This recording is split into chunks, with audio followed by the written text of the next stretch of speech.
Şəkildəki verilənlərdən istifadə edərək M kranı açıldıqdan sonra qaz qarışığının təzyiqi neçə P olar tapınız. Qablar kürə şəkillidir, temperatur sabit.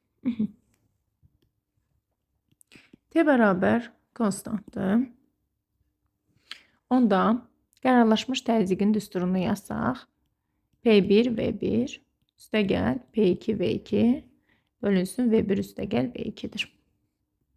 Kürə formalı olduğunu vurğuladığına görə kürənin həcm düsturunu yadımıza salırıq. 3/4 pi r kubu.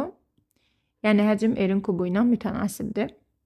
Onda əgər burada həcm V olsa, burada radius 2r olduğuna görə r-in kubu ilə mütənasibdir. Yəni radius 2 dəfə artıbsa, həcm 2-nin kubu. Yəni 8 dəfə çox olacaq. Burada 8V olacaq. Aha, indi yaza bilərik. P1 P'dir. V1 8V'dir. P2 2P'dir. V2 də V'dir. Aşağıda da 8V üstəgəl V. Bu da olacaq 10/9.